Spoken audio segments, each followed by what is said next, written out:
Dostlar, hayırlıga bulsun. Bugün жетекчилерне сүтүп сыйырга булдык. Алар нинди булырга тиеш экенин әйтеп отырабыз. Хайырлыга булсын кыскасы. Тагын нинди пунктлар бар анда? Пунктларга күчкәнче мин менә моны аңлап бетермәдем. Нәрсәне ул? Хатын-кызлар яза безгә, һәм алар ират җитәкче яхшырак диләр. Хатын-кызга караганда. Әлбәттә, хатын-кызга ират белән аңлашу күпкә җиңелрәк, хатын-кыз белән аңлашканча. Егетләр, языгыз әле сез дә, иратлар. Нинди җитәкче белән эшләргә җиңелрәк сезгә? Радио тыңлаучыбыз булай дип язган. Хәерле иртәнге шәйләр. Безнең авылда яңа мәктәп директоры иттереп хатын-кызны куйдылар дигән.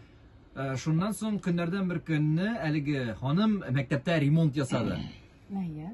Әйбәт булды, мотор ремонт булды. Тик яңгырлар ява башлагач, мәктәпнең түшәме тишек булып чыкканы расланды.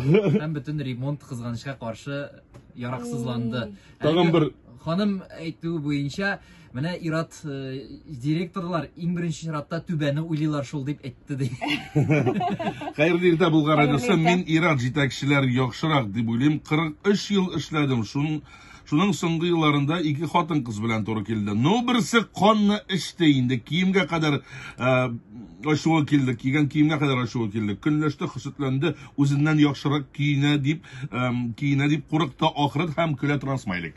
Хәерле иртәнге шәйләр, сәламнарым сезгә, тормыш иптәшем Гизәргә, балаларыма, улдашларыма. Әлбәттә, ират кеше җитәкче булса җиңелрәк, чөнки алар күп проблемаларга өстенрәк карыйлар. Ә хатын-кызлар эмоциональ затлар. Проблемаларның төбендә тоз сипми туктамыйлар. Бу минем караш. Ихтирам белән Башкортстан, Яхшай Вәсилә ханым дигән.